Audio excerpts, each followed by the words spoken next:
Good morning. The last two lectures of this course are going to be about pharmacology in a way. So what I will try to do is take a lot of the things that you learned in this course about signaling molecules, about cascades, about how signaling molecules bind to receptors, etc., and put it into a picture that you will use in later years, and you will use them once you're doctors and you practice medicine. So we're going to look at how the knowledge of molecular biology, of the processes on receptors, relates to how we medicate our patients, how we treat various diseases. Okay, so it's going to be both today's lecture and tomorrow's lecture are going to be sort of a window into later years. Okay, so don't be alarmed if I talk about things that you don't quite know how they work. Obviously, I'll try to explain as much as possible. But this is meant to be more of a bridge to later years. Okay. In today's lecture, I'm going to be talking about several different groups of drugs that target either signaling cascades or receptors. It's going to be kind of a mixture of various things. Tomorrow's lecture is going to be mostly or entirely dedicated to central nervous system, to diseases and drugs used to treat those diseases of the central nervous system. Okay, so today is kind of a mixed lecture, various things. Tomorrow is going to be more about central nervous system, and we're going to talk about some of the drugs that are abused, some of the illegal drugs as well, how they work in the brain, what they do.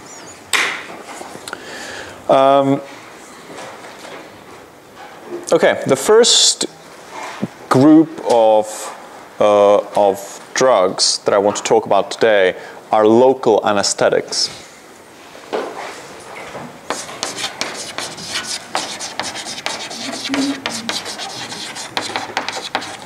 Local anesthetics. What are local anesthetics? What are they used for? In which situations do people use local anesthetics? Huh? Yeah, if you go to a dentist and they want to extract a tooth, they would use local anesthetic. So what is the other kind of anesthetics as opposed to local? General. Okay. So if you go for abdominal surgery, you would go under general anesthesia. If you go for tooth extraction, you would have local anesthesia. The main difference being whether you're conscious or unconscious. Now, obviously, some people who are so scared of a dentist could become unconscious even under the influence of local anesthesia, but that's a different problem. Okay, so that's the basic distinction. Today, we're going to talk about local anesthetics. I'll mention something about general anesthetics tomorrow. All local anesthetics bind to a receptor, a protein, which itself is not a receptor for any signaling molecule, but is very important for signaling in the nervous system. And it is the voltage-gated sodium channel, okay, the voltage-dependent sodium channel.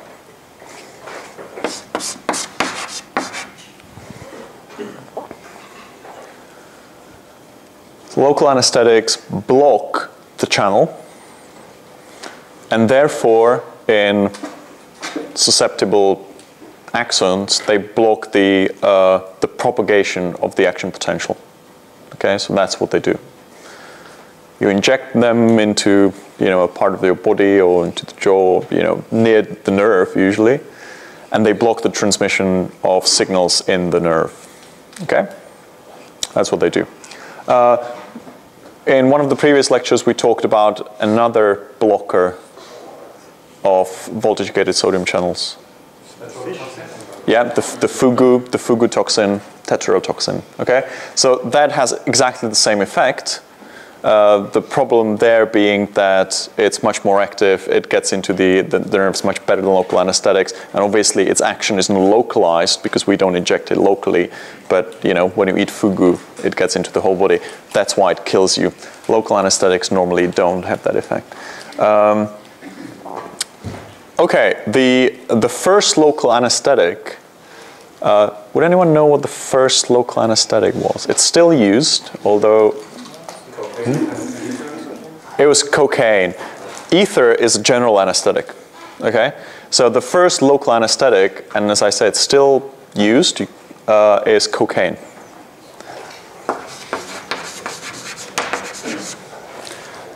Now, in tomorrow's lecture, we're going to talk about some other effects of cocaine. So that's not the only thing that cocaine does, but it is indeed a very effective local anesthetic. It has some very interesting properties that the other local anesthetics don't have. For example, vasoconstriction. It causes vasoconstriction. So, for example, it's used in ENT surgery, ear, nose, throat surgery, because when you use cocaine there, during the surgery, the tissues don't bleed as much. So there are some advantages to using cocaine, but obviously there are many disadvantages. It's a controlled substance. It's very difficult to manipulate with it. It's abused, etc., etc. So I still remember when I was a student, they showed us in the hospital pharmacy, which used to look completely different. They used to show us this big bottle with cocaine. I don't think they have it anymore, but maybe they do. Maybe they do. I don't know. But anyway, cocaine is the first local anesthetic. But because of the problems with cocaine and the side effects, etc., etc., the side effects being the good effects that some people think are good, but they're side effects for the local anesthetic action, new molecules were developed that have the same effect. But because cocaine was the first molecule to have the effect, a lot of them, actually most of them, end with cane, trying to say, well, they are like cocaine.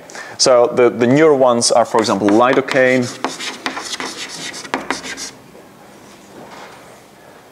novocaine. Yeah, there are many other ones. I'm not gonna write all their names, but there are lots of them. Procaine, novocaine, yeah, many of them.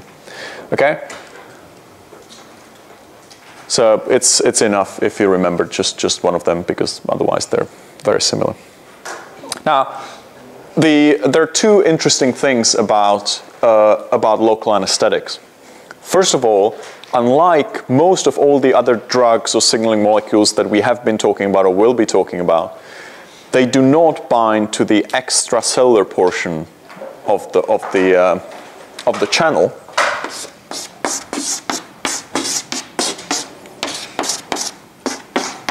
So a normal ligand would bind here. Obviously, there are no natural ligands for voltage-gated sodium channels. Okay, I don't want to confuse you. Okay, they're voltage-gated. They normally don't bind anything. But for, let's say, a ligand-gated ion channel, all the signaling molecules would bind from this side.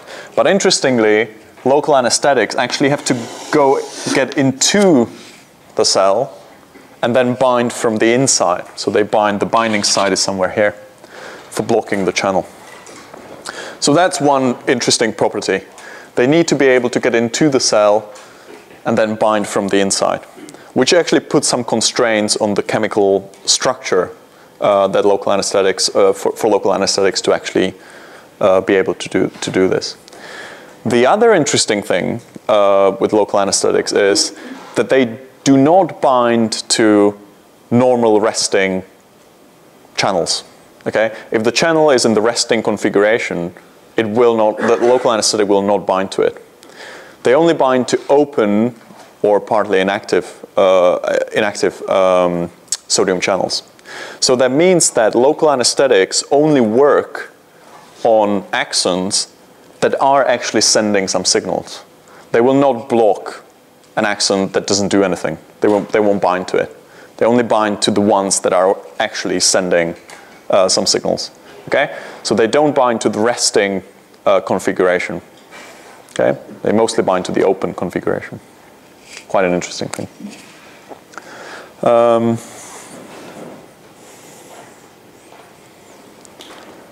Okay, so that's how local anesthetics behave as local anesthetics. I may have mentioned before that voltage-gated sodium channels are not only present on axons, on nerve cells, but they're also present in other tissues as well. And one of the important tissues that also has voltage-gated sodium channels is the heart. So you know that there are action potentials in the heart because that's what makes a heart beat. And these action potentials also require voltage-gated sodium channels. So apart from being local anesthetics, some of the molecules, for example lidocaine, they're also used to treat some heart diseases and specifically, or heart disorders, specifically arrhythmias. So lidocaine and some other local anesthetics, by virtue of being blockers of voltage-gated sodium channels, they also work against some types of arrhythmias, of cardiac arrhythmias. Okay? I'm not going to go into details how it works and why they work that way, but the mechanism is the same. So they block voltage-gated sodium channels, and by that they change the way how the action potential is basically spreads through the heart, and that changes the heart rhythm. Okay, so you don't need to remember it now. Just maybe be aware that local anesthetics, some local anesthetics, are also very important antiarrhythmics. Yep. You mentioned something about their chemical structure. So are they hydrophobic, or do they diffuse? They are relatively hydrophobic. So there's no carrier or something? No, there's no carrier for them. No. They have to get into the cell. They're relatively hydrophobic, but not entirely, because at the same time they have to be positively charged. There are some reasons, because the binding site requires something positively charged to bind to it. So, yeah, they usually have some bulky, lipophilic, hydrophobic bits, but also they're positively charged. Yeah? So they just diffuse? Yeah, they just diffuse. Yeah. Any other questions about local anesthetics? If not, we'll move on to the next group of drugs.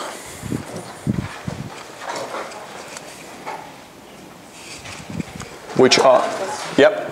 What does it mean to block? Does the channels close, or?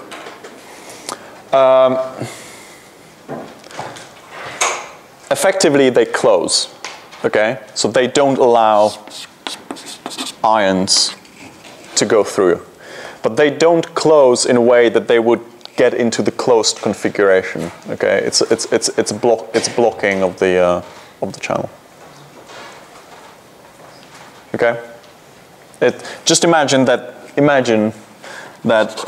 the anesthetic just sits there and doesn't allow the ions to go through. Okay, but it's done actually through different configuration of the protein. And do they go through the channel or diffuse through the membrane? What does? The anesthetics. They seem to diffuse through the membrane, not go through the channel. Okay. Any other questions? No. The other group of drugs that I want to talk about are muscle relaxants.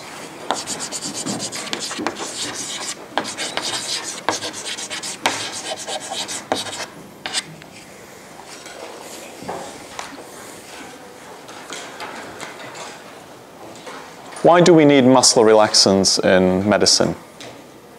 Do you know any situations where we might use them?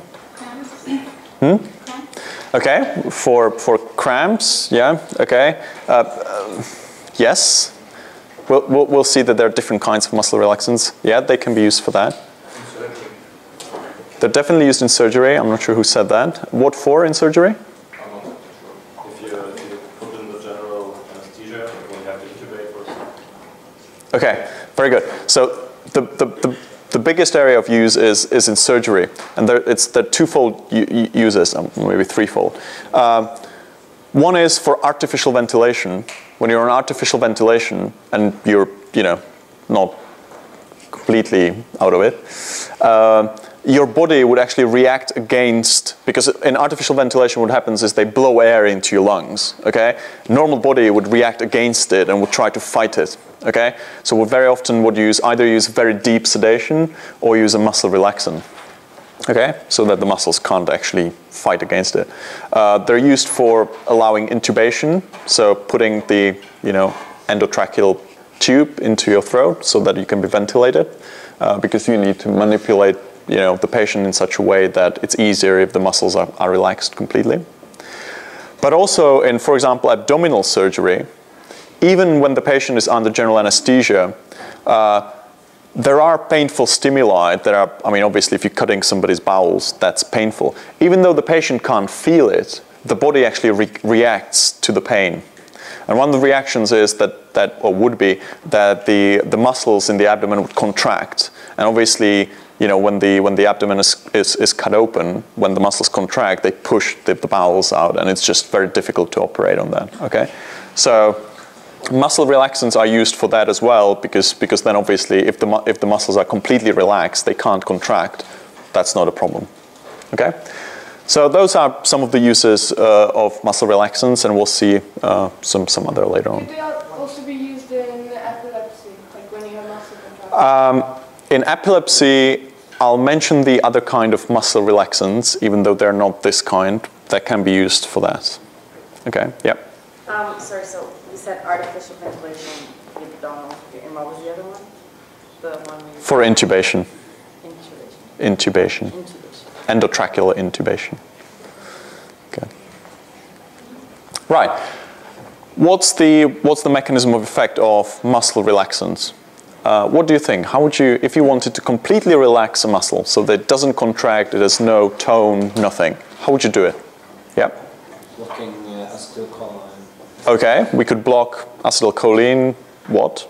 The receptors. Okay, which ones?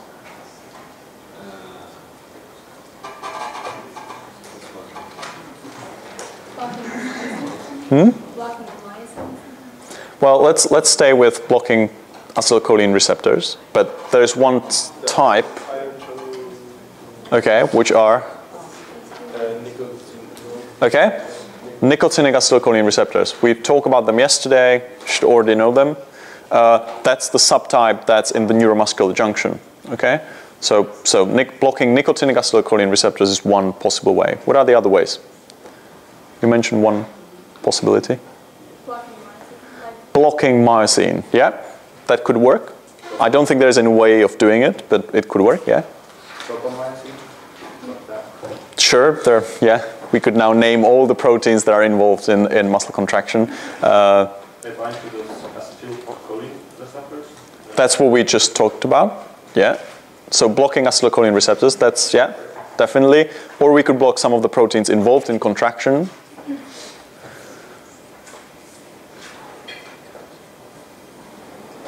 Any other possibility? Calcium?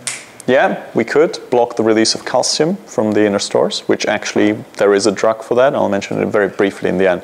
Anyway, the muscle relaxants that I want to be talking about now, and those are the ones that are used in medicine mostly, block the activity on the, or bind to, let's say, bind to nicotinic acetylcholine receptors. Okay, and the first subgroup, there are two subgroups. The first subgroup are really nicotinic acetylcholine receptor blockers. Okay, so they're antagonists on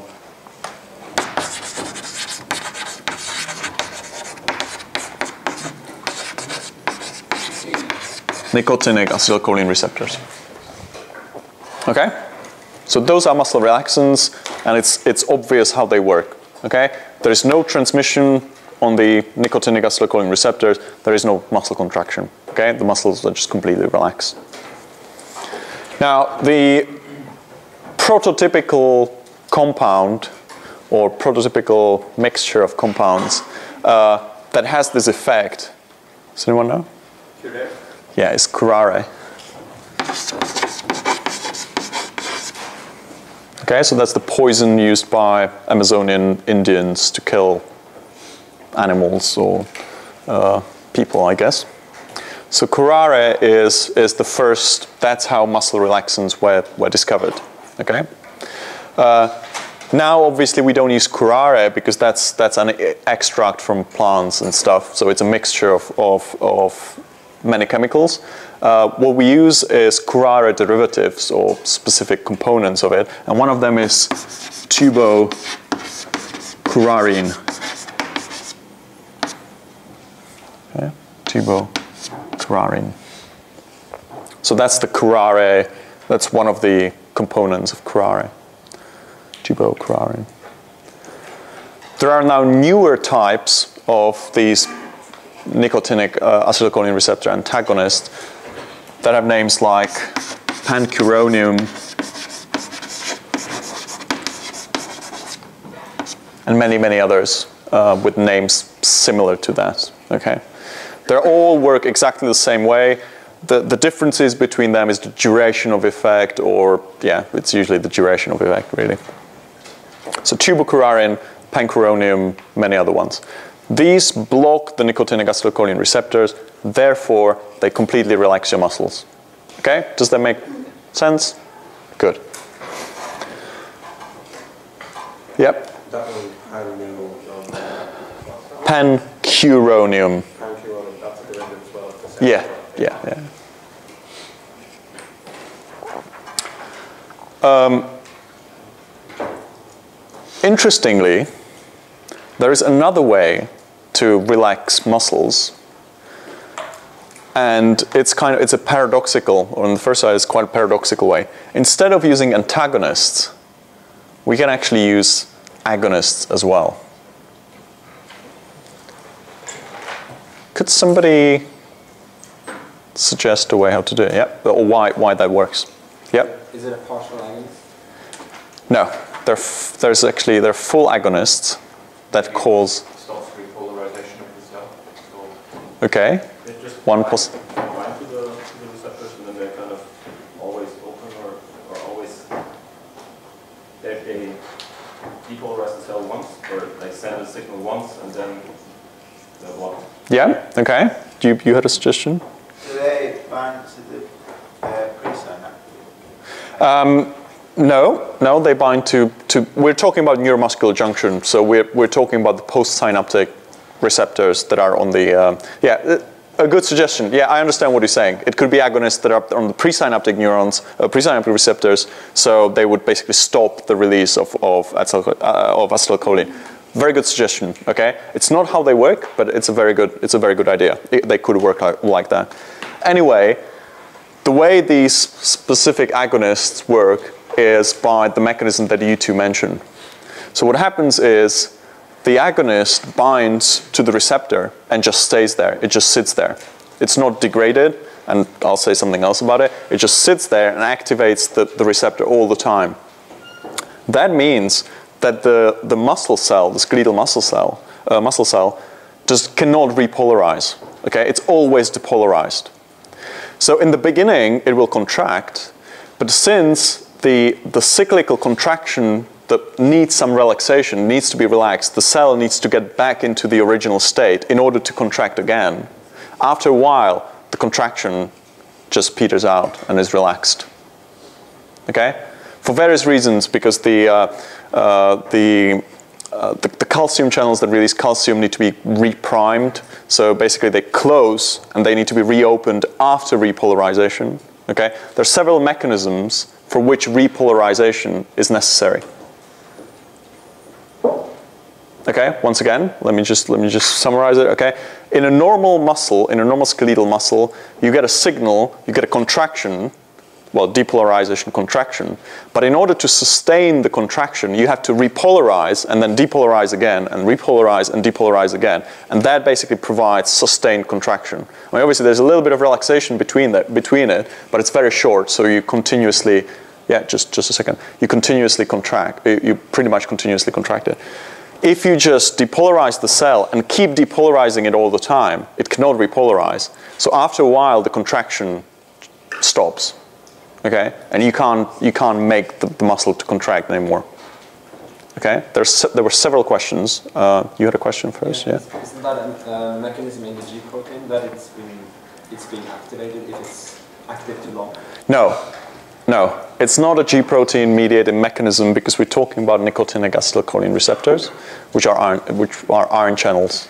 Okay, so no G protein. It's not a G protein downregulation or anything like that. Okay, there can be some downregulation of nicotinic acetylcholine receptors, but I'm not going to talk about that. Okay, so it's not G protein mediated.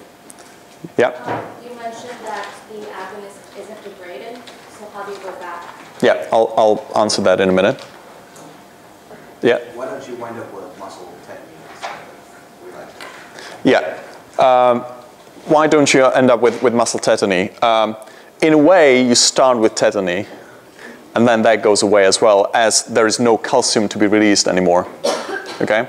So yeah, there is basically tetany to start with. Okay?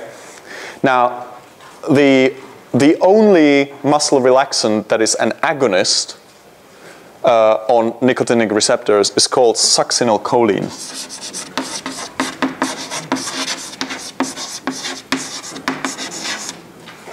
Okay, so that's an agonist. And just with nomenclature, succinylcholine causes depolarization of the membrane, so it's called a depolarizing muscle relaxant. Depolarizing. While these muscle relaxants are called non-depolarizing. Okay, so that's, in pharmacology, that's the distinction. These would be non-depolarizing because they do not depolarize the muscle. These would be called depolarizing. But there's only one that's actually widely used, succinylcholine. Now, what is it about succinylcholine that makes it a muscle relaxant? Well, first of all, it's not degraded by acetylcholine esterase, okay? But it is degraded by a very similar enzyme that is not present on the neuromuscular junction, but it's present in the blood and elsewhere, which is called butyrylcholine esterase. Okay, a very similar enzyme. You don't have to remember it. Okay, there's just a different enzyme that is also capable of degrading some of these molecules that contain choline. So acetylcholine esterase in the neuromuscular junction will not touch it, or very, very slowly, but butyrylcholine esterase will slowly get rid of it. Well, when I say slowly, the effect of succinylcholine is just a few minutes. It's a very, very short-acting muscle relaxant. And that's actually the one that's used in intubation very often, okay? Because the effect is very, very short. Now, with succinylcholine, there is one more interesting thing about its structure and why it works like that. The nicotinic acetylcholine receptor, the protein, actually binds 2 molecules of acetylcholine. There are 2 binding sites. Okay? Now, if we look at the structure of acetylcholine,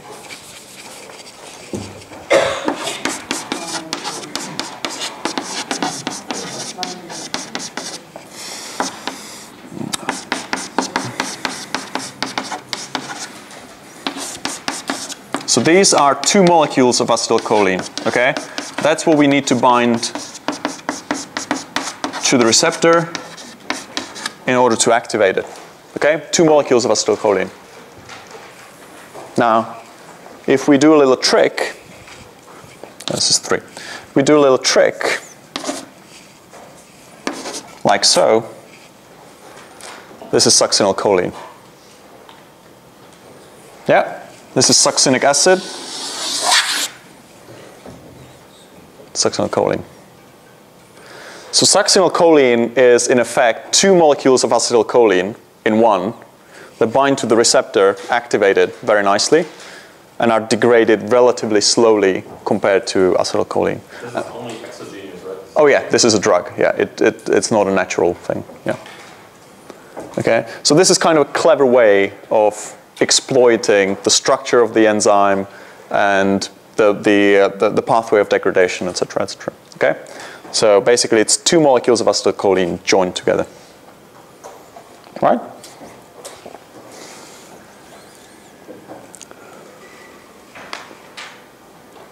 Right. So these are the types of peripheral muscle relaxants. Okay, these work in the periphery, in the neuromuscular junction, actually, where the muscles are.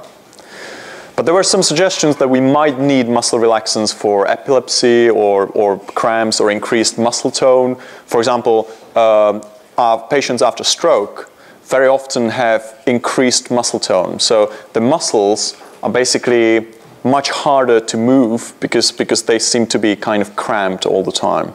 Okay, that's increased muscle tone. So we need, yes? I was just wondering, can you use Botox to treat cramps in patients with muscle tone? I guess you could use Botox to treat cramps, and you do for some special kind of cramps. The problem with Botox is that the duration of effect is very long. Because basically, if you all remember what botulotoxin, Botox does, it cuts the proteins in the exocytosis machinery.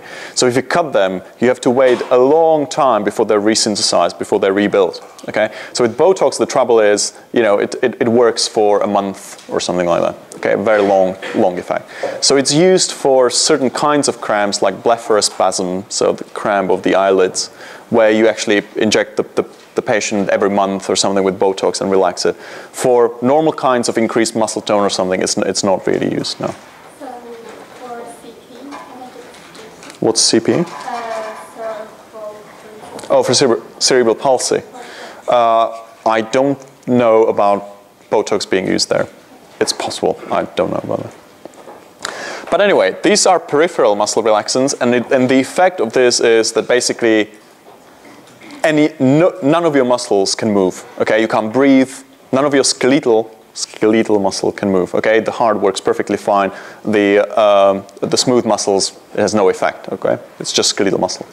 But sometimes we need something milder. We need to, you know, relax the muscles, but not, you know, stop your breathing or something. So for that we have, and that's going to be very brief. For that we have centrally acting muscle relaxants.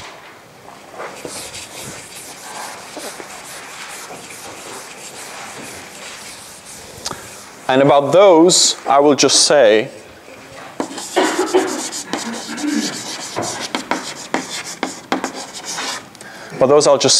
that they act through GABA receptors.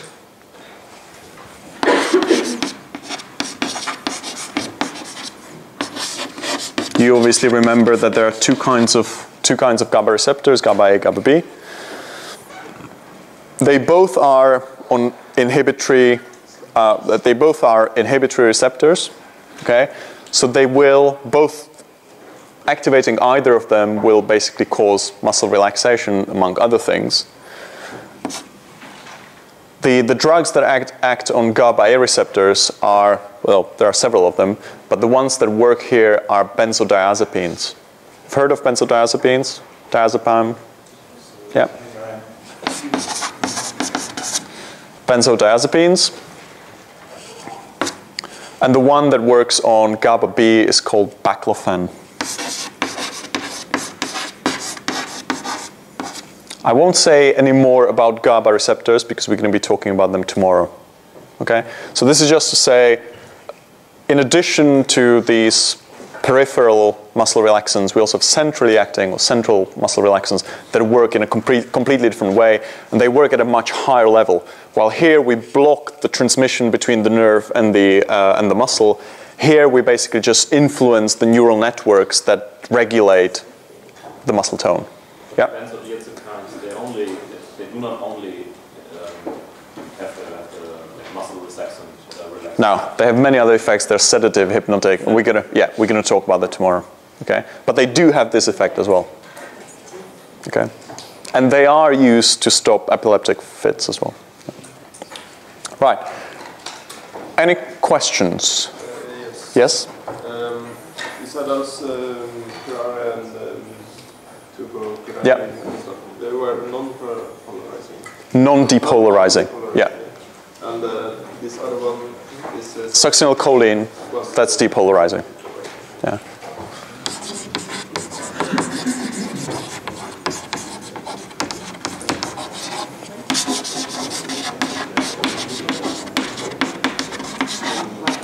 Okay, that's the distinction that's used, that you will find in pharmacology textbooks.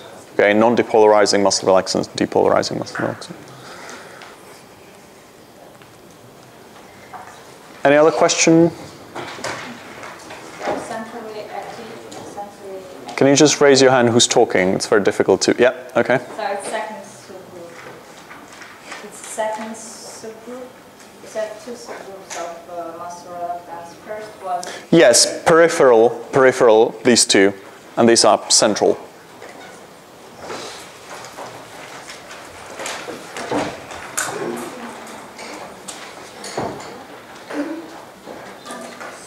Any other question? There are no more questions. Let's have a 5-minute break now.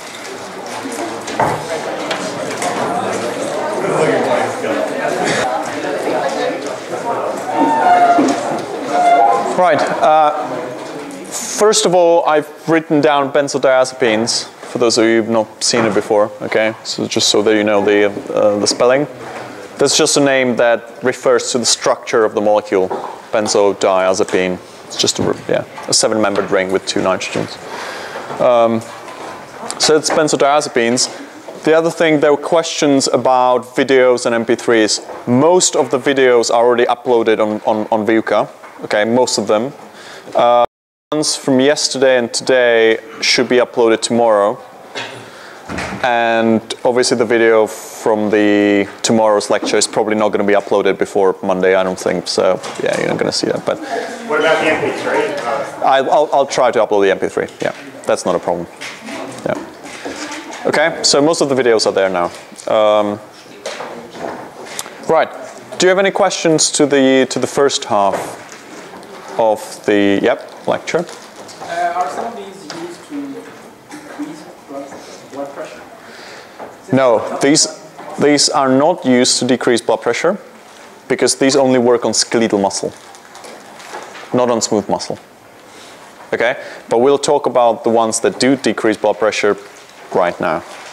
Okay, but it's important to keep in mind. Okay, these only work on skeletal muscle.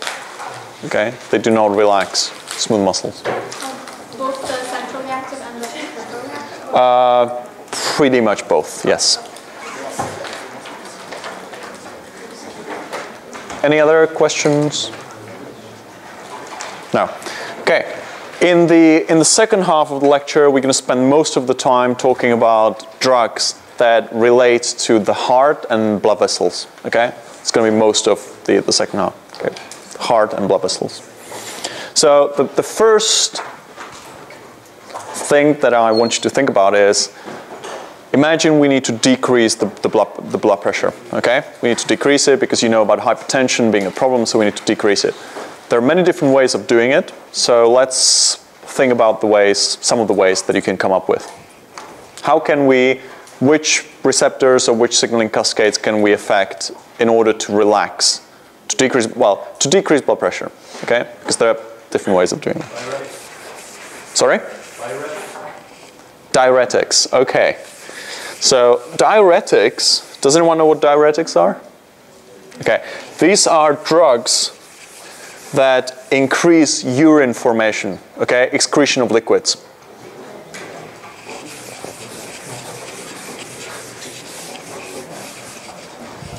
Diuretics.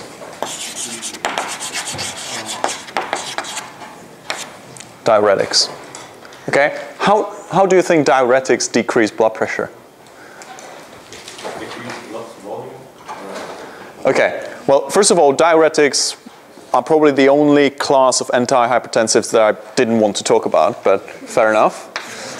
Because they have nothing to do with any signaling cascades. But they are very important in the treatment of hypertension. The blood pressure is determined by several factors, the most important being the volume of blood. Okay? The more blood we have, the higher the pressure. Okay? Does it make sense? Because there's just limited space in our blood vessels, so the more blood we pump into it, the higher the pressure. Okay, so blood volume. And that's the parameter that diuretics affect. Okay, they decrease blood volume and therefore decrease blood pressure. What are the other two factors? Well, the other two important factors. Does anyone know? Yeah? Okay, so the diameter of blood vessels. Okay, so that's what we call peripheral resistance.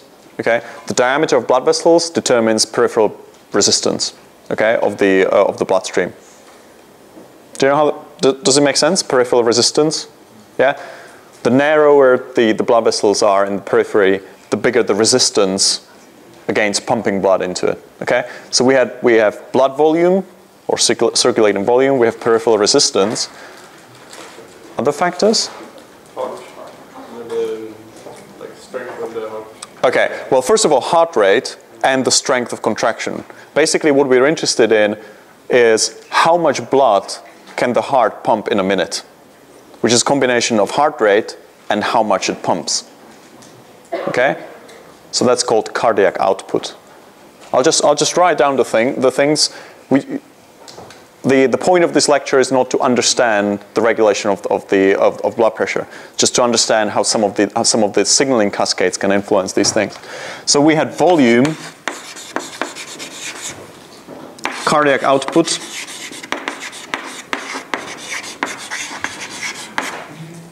and what was the last one? Resistance.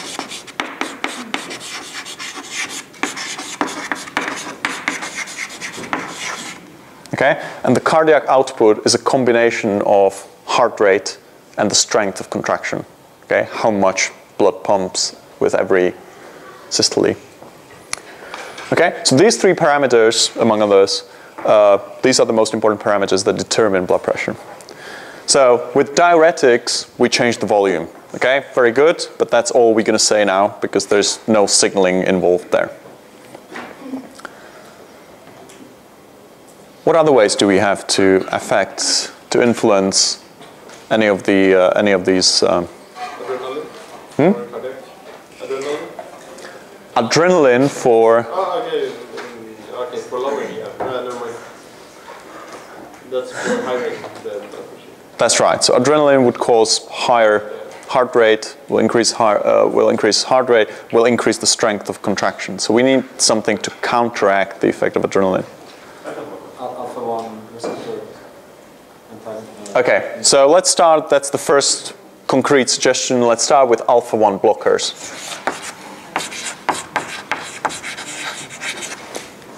Okay, so those are antagonists on alpha-1 receptors. What are they going to do? If we give a patient an alpha blocker, what's going to happen? Well, why did you suggest alpha-1? No vasoconstriction. If there is epinephrine in the blood. Okay, and there usually is some adrenaline or noradrenaline in the blood. So if we give a patient an alpha blocker, we will decrease the blood pressure because the blood vessels that are constricted by these catecholamines, by adrenaline, noradrenaline in the blood, will relax. Because the action of catecholamines on alpha-1 receptor, which causes contraction, is cancelled by the antagonist. Okay? A lot of you are looking at me and like, what is he talking about? Okay? You all know that alpha-1 receptors cause smooth muscle contraction in blood vessels. If we use an antagonist, we relax the blood vessels. Well, we don't relax them because they will be inverse agonists, but we cancel the activity of catecholamines in them. Okay? Raise your hand if that makes complete sense. Okay, good. Right, alpha blockers. Yeah, definitely drugs used to treat high blood pressure. I'll mention one name, prazosin. There are many others, okay? Many other alpha blockers that can be used to treat high blood pressure. Okay? While we're talking about alpha blockers, there is actually some use for specific alpha-1 agonists in medicine as well. Could anyone come up with some? Maybe something like anaphylactic shock or. Okay, for anaphylactic shock, so for some shock states where we need to increase blood pressure because there's some problem, it doesn't have to be anaphylactic, it could be other ones. For that, we usually use noradrenaline, or actually for anaphylactic shock, we use adrenaline for some other reasons. But yeah, that's a good idea. We could use an alpha-specific agonist for that. We don't, but we could. But it's kind of a niche. In resuscitation? Resuscitation? In resuscitation, again, we usually use adrenaline or noradrenaline if we need to increase blood pressure. So we don't often use synthetic agonists there. Okay, those of you who've ever had a cold and used nasal sprays or drops, those contain alpha-1 specific agonists. Okay, the idea being, when you have viral infection, your nasal mucosa becomes inflamed and the blood vessels in it dilate, and that's what causes stuffed nose.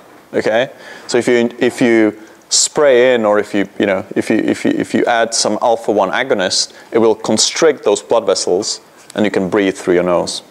Okay, it's a huge market, obviously. So it's a very important use of alpha-1 agonists. So this is an antagonist, and that decreases blood pressure. But we also have alpha-1 agonists.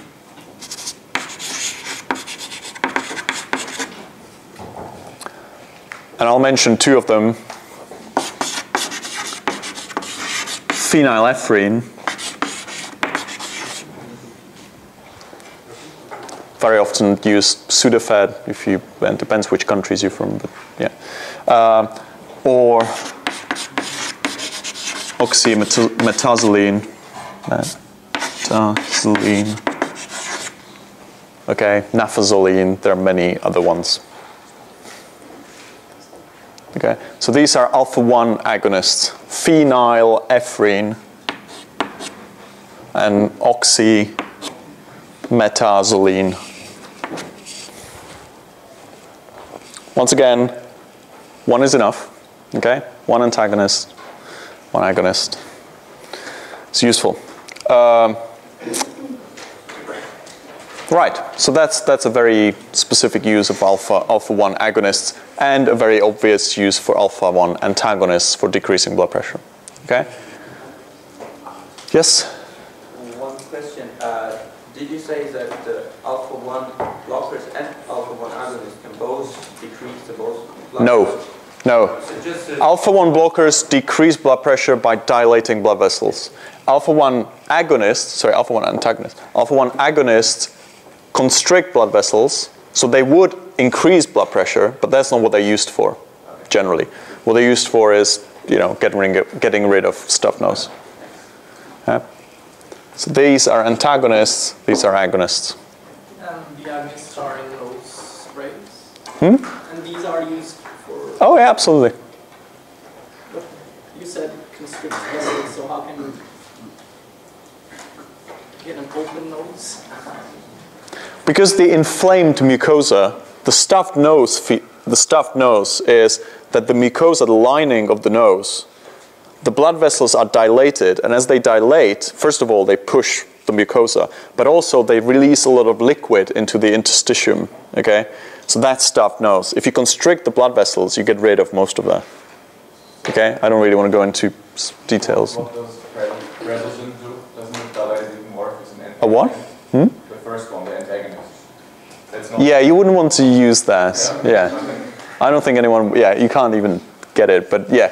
I mean, it would have the opposite effect, yes. So what do you use it for? For decreasing blood pressure. Just Yeah. Yes? I just had a question. Warfarin, does that have to do with the blood volume then? Warfarin? No, that's used. That decreases coagulation.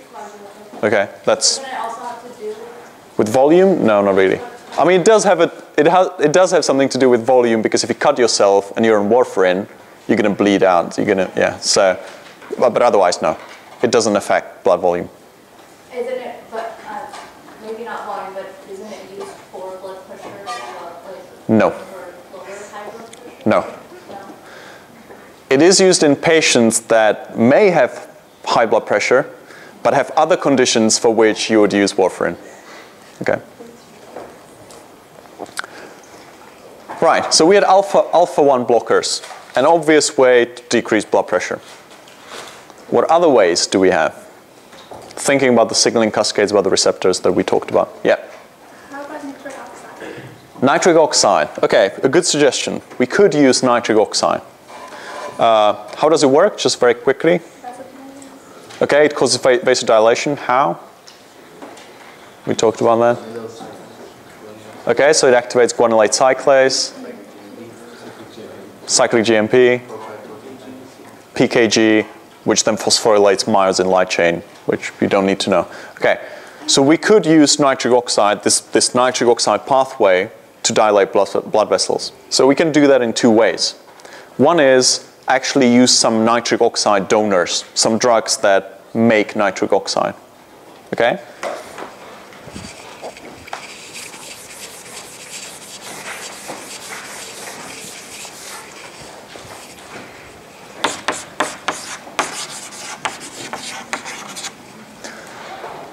The nitric oxide donors that are used most commonly are usually organic nitrates. For example, a well-known compound, nitroglycerin. Have you heard of nitroglycerin? Yeah? Okay. Now, nitroglycerin is not used to decrease blood pressure, okay? It's used for the treatment of angina, okay? So it does dilate blood vessels, but it is very effective in dilating blood vessels in the heart, the coronary arteries, okay? So nitroglycerin itself is not really used as a general antihypertensive, okay? But there are some other nitrates that can be used to decrease blood pressure. Now, these kinds of drugs that decrease blood pressure through producing nitric oxide, they're only used to treat, because they're usually very short-acting, so they're used to decrease blood pressure when the patient needs it immediately. Okay? When the patient has a huge spike in blood pressure and you need to drop it down as quickly as possible, you would use nitrates. Okay? Otherwise, you would use some other drugs. If it's a chronic treatment, you would use some other drugs. Nitrates are not used long-term for several different reasons. Okay? So nitrates is another group of nitric oxide donors. There's another chemically interesting nitric oxide donor called sodium nitroprusside. I'll just mention it for those who might be interested. Which is actually a complex of iron with 5 cyanides and 1 nitric oxide. It's quite an interesting molecule, sodium nitroprusside. But it works the same way as nitrates, okay? It donates nitric oxide, relaxes blood vessels, that's that. So that's donating, that's making more nitric oxide. Is there any other way how we could stimulate the nitric oxide pathway without donating nitric oxide? To do something with calcium, what would we do with calcium? What would we have to do with calcium?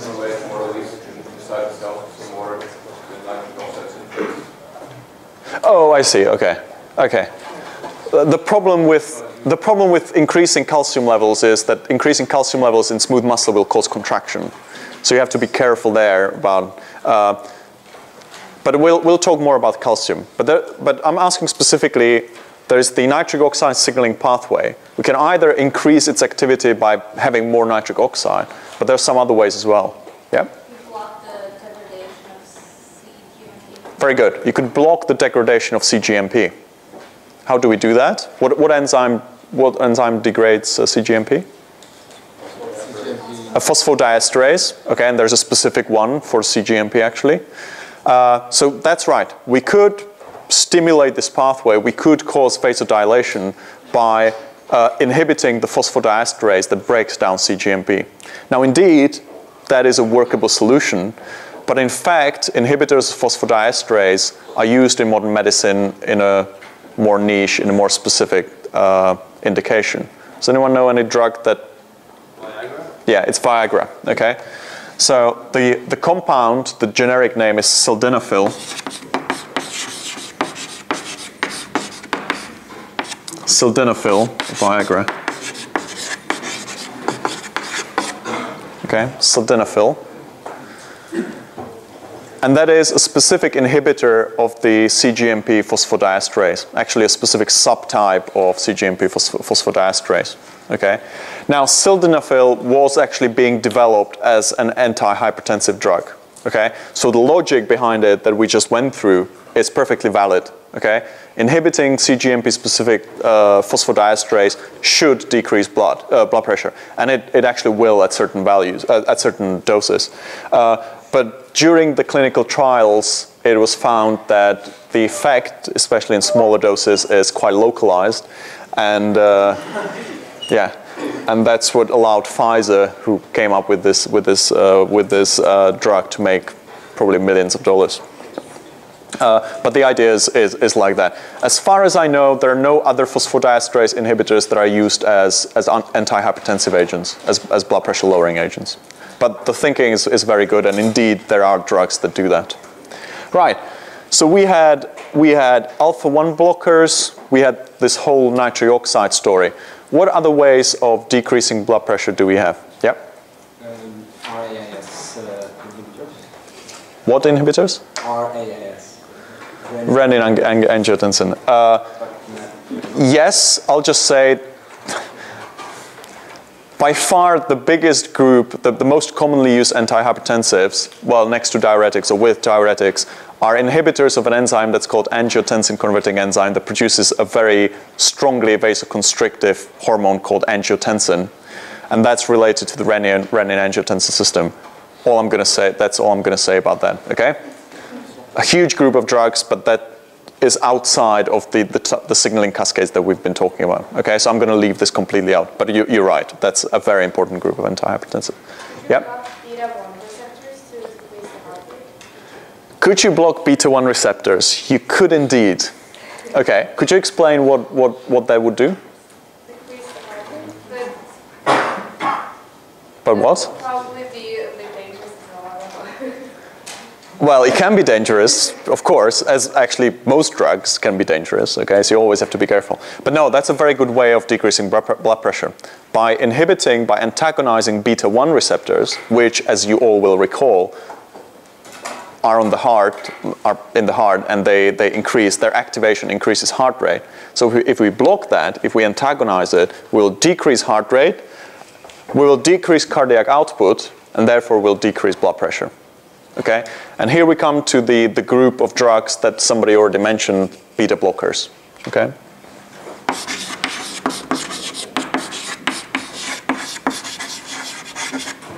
Beta blockers. The original beta blockers were non-selective, and some of the non-selective ones are still used. So they block both beta-1 and beta-2. Okay? Non-selective beta blockers. One non-selective beta blocker is, for example, propranolol. And actually, if you see a drug that ends with olol, it's a pretty safe bet that it's a beta blocker. Okay, most of them end with olol. Okay, it's kind of a, makes it easy to recognize what drugs are if you don't know the name. So olol is usually a beta blocker. So propranolol is one of the first beta blockers, and it's a non-selective beta blocker. It blocks beta-1 and beta-2. Why is that a problem? Or why can it be a problem? Beta-2 causes relaxation of smooth muscle. Okay. So beta-2 normally, the activation of beta-2 causes relaxation of smooth muscle. So if we block it, it should reduce relaxation and raise blood. Okay, so in some blood vessels that have beta receptors, the beta-2 activity will actually act against this. But the bigger problem in actual clinical use of these drugs is that when you have people that suffer from asthma, and you'll recall that beta-2 receptors are also present on the bronchi in the lungs. In patients with asthma, you can actually, these non-selective beta blockers can actually cause asthmatic attack, okay? So you have to be very careful with non-selective, well actually, you shouldn't give non-selective beta blockers to patients with history of asthma. That's why selective beta blockers, or beta-1 selective beta blockers have been developed. So this one's non-selective. But there are now beta-selective, beta-1 selective ones. For example, atenolol. Now, there's a huge number of beta blockers because it's one of the drug groups that's relatively easy to make.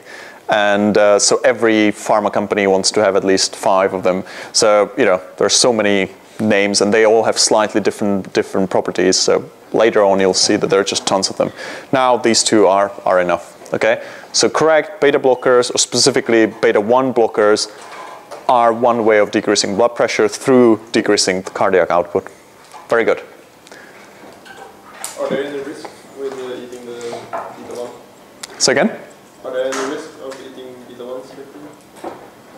Are there any risks? Yeah. Well, of course there are. Again, with all drugs, there are risks. I mean, if you eat too much, if you take too much, obviously your heart will become so slow that actually, it might not be able to push enough blood, and et cetera, et cetera. There are many. You can't give it to patients. In some contexts, you can't give it to patients with heart failure because the adrenaline that keeps the heart going, even though the heart is damaged, if you decrease the stimulation by adrenaline through beta-1 blocking, you will actually throw the patient into shock because the heart will be unable to. Yeah, there are many, bad situations. Now, beta blockers, I don't know why you ask that, but beta blockers are sometimes taken by completely healthy people to get rid of anxiety before performance or something. Because the anxiety symptoms like, palpitations, so, feeling the heart beating and sweating and stuff like that, some of these symptoms can be alleviated by beta blockers. So people take them without prescription, it's not a good idea, okay? Playing with your heart is just not a good idea. There was a question there somewhere. Oh, several of them, okay. Can you use the non-selective beta blockers to lose weight? Can you use them? To lose weight? No, you cannot. Because they dilate the amount of blood, they make less blood go into the gut, and so you absorb less of the stuff that you eat. Oh, okay. I see what you're saying. I really don't think that works, but it makes sense. I see what you're saying. So beta-2 receptors are in the blood vessels in the gut, therefore using a beta-2 blocker or a non-selective beta blocker would constrict those blood vessels, and therefore less nutrients would get absorbed. Yeah, I don't think that works. One of the reasons why it doesn't work is that the blood flow in the gut is regulated by many other ways, not just through beta-2 receptors. Okay, so yeah, it doesn't work. But yeah, when you have your pharma company, you can try these. You can pursue these interesting ideas. Yep. Which one do you say we shouldn't give to patients with asthma, non-selective? The non-selective ones. Yeah, the selective ones are actually fairly safe for these patients because, well, and the more selective they are, the safer they are for patients with asthma. Right. Do we have another way to decrease blood pressure? Yeah. What about aldosterone blockers? Well, that's the renin-angiotensin-aldosterone system. I don't really want to talk about that because I don't think most people know much about it. So let's leave that for next year. Okay. Partial agonists of muscarinic ACH receptors. Okay. Why? How would that work? Partial agonists of muscarinic receptors. Agonists decrease heart rate. You don't want a full drop, so you use partial agonists. Okay. Okay, that's a very interesting idea. So yeah, the thinking being M2 receptors in the heart will decrease the heart rate, so we'll use an agonist on muscarinic receptors, but we don't want to use a full agonist, we use a partial agonist. Yeah, you could use a muscarinic agonist. For example, muscarine itself will decrease heart rate, okay, among other things. So it works. It's not really used clinically. For whatever reason, but yeah, it's a very good idea. It could work. Yeah, with the partial agonist, the full agonist, the trouble is, if you want to develop a drug, you can't really choose. Well, this is going to be a partial agonist, or at least with the current knowledge, you can't do that. You synthesize 2 million different compounds, then you test them, and you see, oh, this one is a partial agonist. Okay, so just saying, oh, I'd love to make a partial agonist. So far, that's not possible. Okay, but yeah, a very good idea. It's just clinically, yeah, they're not used. Okay. Yep. What about alpha-2 receptors? Yeah, what about them? They also cause a relaxation of the muscles, don't they? Okay. And there would cause also a decrease of the blood pressure. Okay, so there's a suggestion of alpha-2 receptors. What do alpha-2 receptors do? Okay, they're mostly in the nervous tissue, and they're presynaptic receptors. They're feedback receptors. So the mechanism that you mentioned would not work, but actually, interestingly, alpha-2 agonists are indeed used to decrease blood pressure. Could anyone come up with a mechanism for an alpha-2 agonist to decrease blood pressure? Yeah? Lower the signal from the brain? To lower the signal from the brain?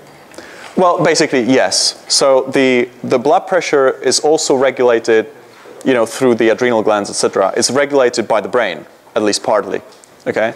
And part of the system in the brain that regulates blood pressure uses catecholamines, uses adrenaline, noradrenaline as its neurotransmitter. So if we have an alpha-2 agonist, it will decrease the neurotransmission on these adrenergic synapses, and therefore it will decrease blood pressure. Okay, raise your hand if that makes sense. Okay, yeah, I didn't think so, yeah.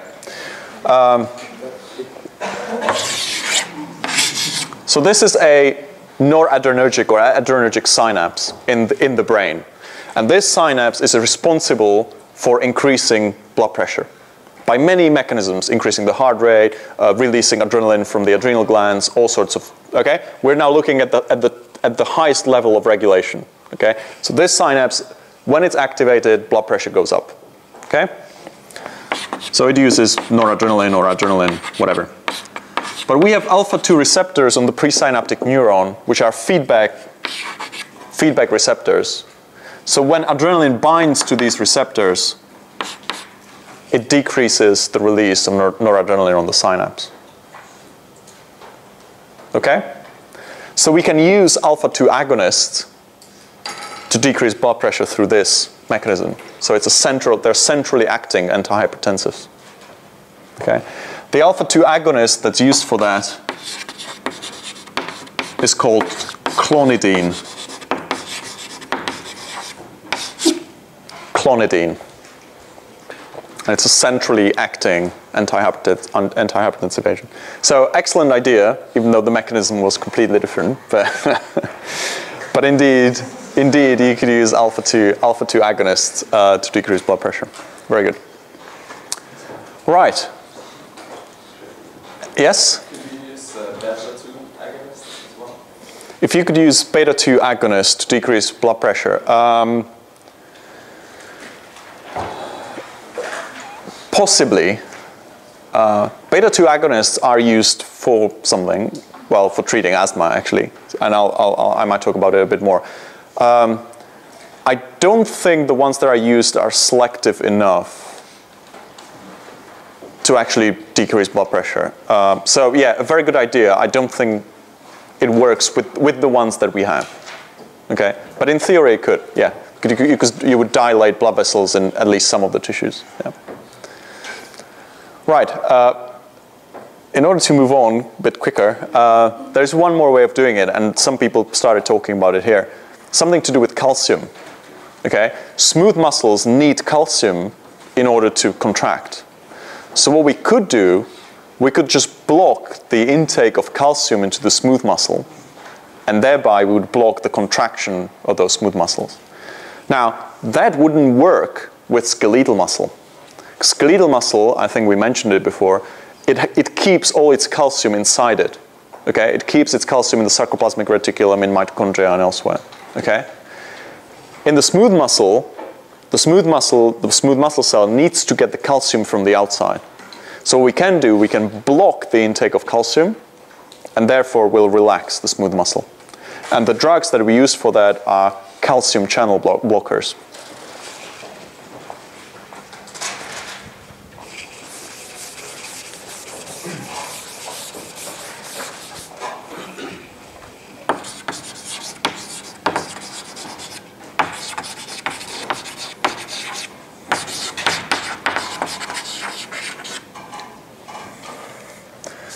Channel blockers, calcium channel blockers.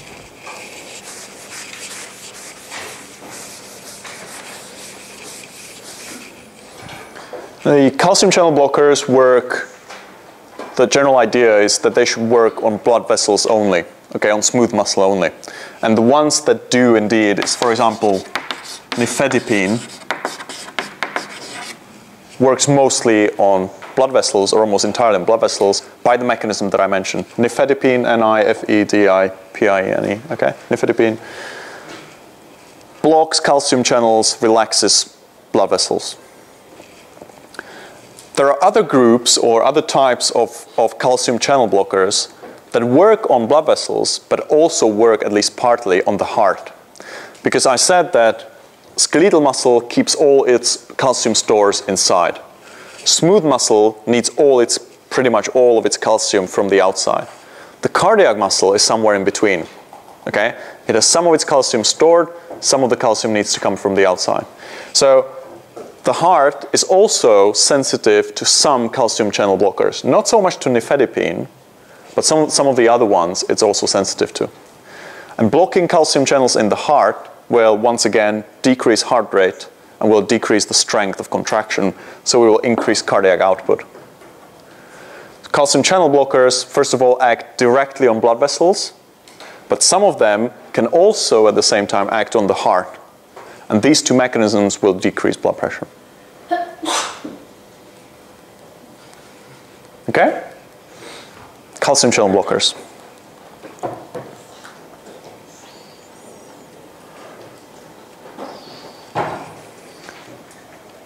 Now, first of all, I promised to say something about beta-2 agonists. Okay, so we're done with hypertension. Okay, we already cured it. Done. Okay, in so many different ways. So let's now talk about these just bits and bobs that I sort of mentioned, or I want to mention in relation to what we talked about. So beta-2 agonists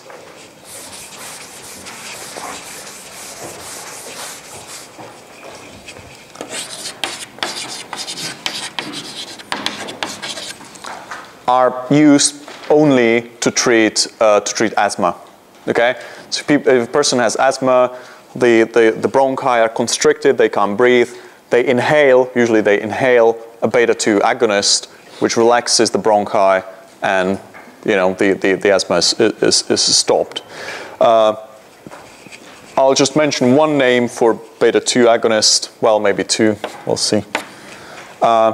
Anyone who has asthma probably has an inhaler with one of these drugs. For example, terbutaline or salbutamol. Once again, there are many different beta-2 agonists. Yep? I can't remember exactly what it was. One that began with B. I remember it was a B. I know it was very vague. Quite possibly. There are actually some of the inhalers that are taken long term. They actually contain corticoids, like betamethasone and. Yeah, I think the Berodual, I think it contains either terbutaline or salbutamol in combination with a corticoid, if I'm not mistaken. I think it's salbutamol with a corticoid or something. So anyway. But there are many other ones. You don't have to know them.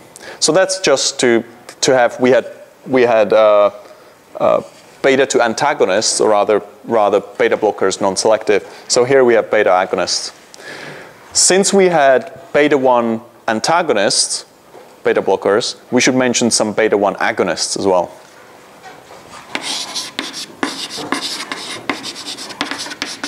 What would these be useful for?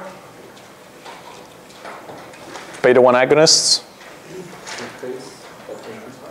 They could increase blood pressure, but mostly they increase the heart rate, okay? Which sometimes is useful to increase the heart rate. For example, in a failing heart or something. The beta-1 agonists that are used clinically are, for example, dobutamine or isoprenaline. Many others, okay? So beta-1 agonists, they increase heart rate. Okay, and we sometimes need that if the heart, doesn't really want to work. We use dobutamine to kind of kick it in the pants a little bit. Dobutamine, isoprenaline. Now, there was a suggestion for using a partial agonist on M2 receptors. Now, that's, as far as I'm aware, not done. But M2 receptors are, or drugs that bind to M2 receptors are important in medicine. But they're not agonists, but they're actually antagonists. So M2 receptor, do you remember? It's a cholinergic, muscarinic cholinergic receptor that decreases the heart rate.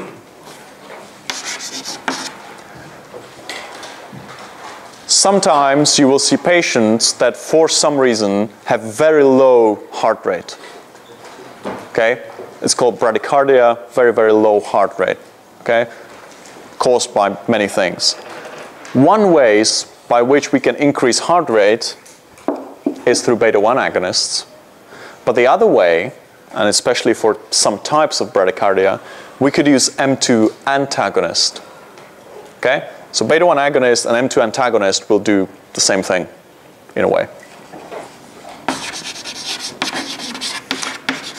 The M2 antagonist that I want you to remember is called atropine.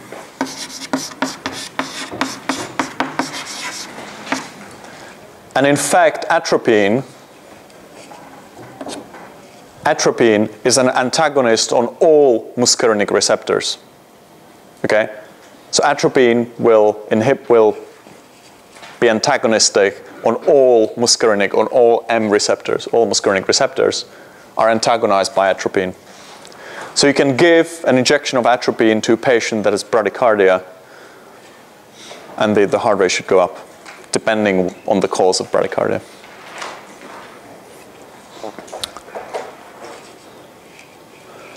Okay.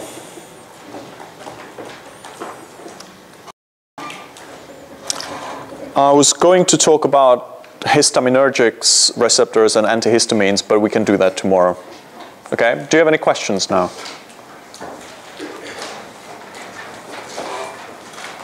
Metabolol, is that a beta-1 selective or metabolol?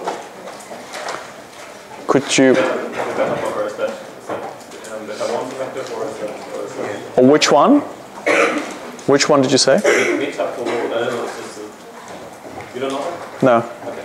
I'm going to look at it. Okay. There are probably 50 different beta blockers. Okay. So.